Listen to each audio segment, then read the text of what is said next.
Hello दोस्तों, आप सभी लोगों का फिर से स्वागत है हमारे ब्लॉग पे। तो सुबह धूप आ चुकी है और सबसे पहले मैं नहा धो के पहले पूजा पाठ करूंगी। तो मैं यहाँ पे मंदिर की तैयारी में लग चुकी हूँ, क्योंकि सबसे पहले हम दिया बत्ती जलाएंगे। उसके बाद में करवा माता की स्थापना करके उसकी पूरा पूजा आराधना करूंगी। तो यहाँ पे मैं फूल वगैरह लेके आ गई हूँ और प्रसाद भी मेरा बन चुका है, क्योंकि आज मैंने सुबह स्नान करने के बाद सबसे पहले पूजा का काम कर रही हूँ। अक्सी अभी सो रखी है और मम्मी ऐसी बाहर पे फूल में पानी डाल दी है। तो मैं यहाँ पे पूजा के लिए आ गई हूँ और पहले मैं पूजा करती हूँ, उसके बाद मैं आगे को दिखाऊंगी कि करवा चौथ के दिन क्या क्या सामग्री लगती है और कैसे इसकी पूजा की जाती है। तो मैं आपको दिखाऊंगी ब्लॉग में। आप बने रहिए हमारे ब्लॉग के एंड तक।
मेरे यहाँ पे घर की पूजा तो हो गई है। अब मैं करती हूँ करवा चौथ वाली माँ की स्थापना और पूजा। तो इसमें सबसे पहले होता है कि हम करवा चौथ के दिन जो करवा होता है उसे गेहूं से यानी कि कोई भी अनाज से हम इसको भरते हैं। तो ऐसा माना जाता है कि साल भर यानी कि हमारे जीवन में धन धान्य की कमी नहीं होती। तो मैंने इसमें सिक्का भी डाल दिया है। अब मैं कर रही हूँ करवा चौथ माँ की पूजा। तो इसको मैंने पहले साफ सुथरे जगह पे गंगा जल से पूरे साफ करके धो लिया था। उसके बाद मैंने वहाँ पे पीला या लाल कपड़ा बिछा के यहाँ पे मैंने करवा माता की फोटो लगा दी है। और यहाँ पे मैं दिया जलाने के लिए सारी चीज़ें यहाँ पे इकट्ठी करती हैं। और मैंने आज कलश भी बना रखा है, क्योंकि कलश भी माना जाता है करवा चौथ का। तो ये देखिए, देवी माँ को वैसे तो करवा चौथ माता को जो भी माताएं होती हैं उनके लिए कलश की स्थापना की जाती है। तो मेरे यहाँ पे दिया भी जल चुका है और मैंने सारी चीज़ें यहाँ पे तैयारी के साथ रख दी हैं। और जो सुहाग का सामान होता है वो भी मैंने यहाँ पे रख दिया है।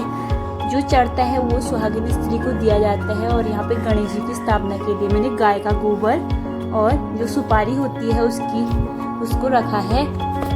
तो पहले हम जो गौरा मैया यानी कि गणेश भगवान के माता पिता पूरी परिवार की पूजा की जाती है। उसके बाद दिन में हम सूर्य भगवान को अर्घ्य देकर उनकी पूजा की जाती है। फिर रात में चंद्रमा और फिर पति का जो अपने जो सुहागिन स्त्रियां होती है वो अपने पति का मुंह देख के फिर ये उपवास को तोड़ा करती हैं।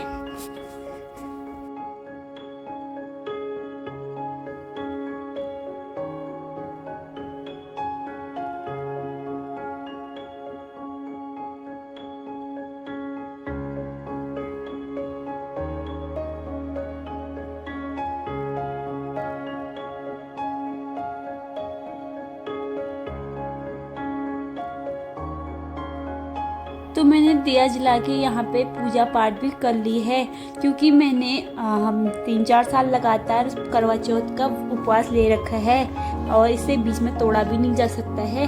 तो वैसे तो मैंने अक्सी होने के बाद पूजा पाठ में उपवास नहीं ले रखा था, लेकिन ये मेरा इस साल का पहली बार है। देखती हूँ कितना होता है। और मैंने सुबह पूजा पाठ करने के बाद दिन में मैं आ गई हूँ अभी अपने छत पे। और छत में मैं सूर्य को अर्घ्य देके उनकी पूजा करूँगी।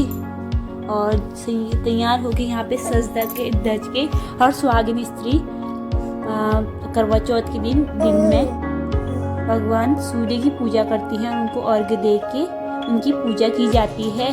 तो मैं यहाँ पे अर्घ्य देने का काम करती हूँ।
आप सभी लोगों को करवा चौथ की ढेर सारी शुभकामनाएं। तो करवा चौथ प्रेम, तपस्या और समर्पण की पराकाष्ठा का पर्व है। यह वह दिन है जब महिलाएं अपने पति के दीर्घायु और सुख समृद्धि के लिए संकल्पित होती है। यह व्रत न केवल एक करवा चौथ त्योहार कार्तिक मास के कृष्ण पक्ष की चंद्रोदय व्यापनी यानी कि चतुर्थी, करक चतुर्थी को मनाया जाता है। इस पर्व पर जो विवाहित स्त्रियां होती हैं वो अपनी पति की दीर्घायु और स्वास्थ्य और अपने सौभाग्य हेतु दिन भर उपवास रखती हैं और चंद्रोदय का प्रतीक्षा करके फिर उसके उपरांत ही अपना व्रत खोला जाता है।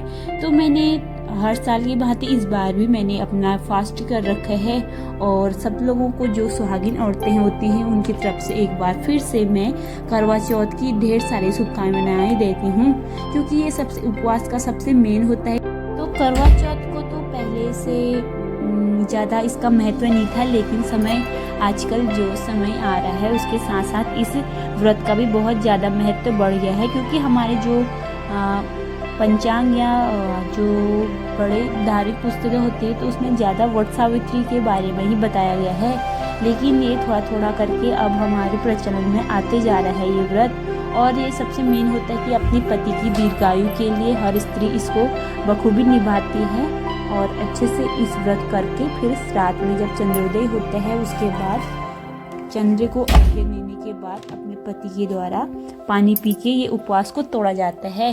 तो सबसे मेन यही होता है इसमें। और हर औरतें आजकल सज धज के 16 श्रृंगार करके ये व्रत को पूर्ण करती हैं।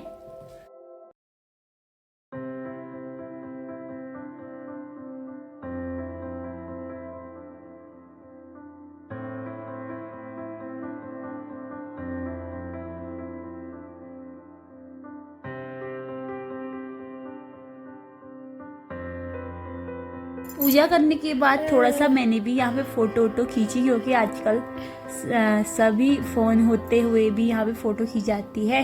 तो ये देखिए मेरा रात में अभी बज चुके हैं 8:30-9 बजने वाले हैं, तो चाँद भी आ गया है। और ये देखिए काफ़ी अच्छा शाम के टाइम पे खिला खिला चाँद आ रखा है और लोगों के यहाँ पे पटाखे वगैरह जलने लगे हैं, क्योंकि सारे लोग एक उत्सव की तरह ये करवा चौथ को मनाया जाता है। तो यहाँ पे सब लोग यहाँ पर कोई पटाखा वगैरह फोड़ रहे हैं और कोई शंख की ध्वनि सुनाई दे रही है। तो सबसे पहले मैंने टीका लगाया अपने और मेरे हस्बैंड जी के। तो उसके बाद फिर मैंने भगवान जी की पूजा की, चंद्रदेव भगवान की। तो उसके बाद मैंने सारी यहाँ पे पूजा करने के बाद फिर मेरे हस्बैंड जी ने यहाँ पे मेरे को जल पिलाया, तभी मेरा उपवास टूटा। क्योंकि मेरे लिए बहुत टफ था आज ये उपवास करना, क्योंकि थोड़ी अक्सी होने की वजह से बीच बीच में उसे फीडिंग भी कराना पड़ता है और थोड़ी मेरी हालत भी आजकल ठीक नहीं है, तो इस वजह से मेरे लिए बहुत टफ पड़ा। तो लेकिन मैंने ये उपवास भी कर लिया है। और साल भर में एक दिन का होता है तो हमें छोड़ना नहीं चाहिए और हमेशा जो भी सुहागिन औरतें होती हैं उनको ये व्रत रख के अपनी पति की दीर्घायु के लिए ये व्रत अवश्य करना चाहिए। तो मैंने यहाँ पे पूजा कर ली है।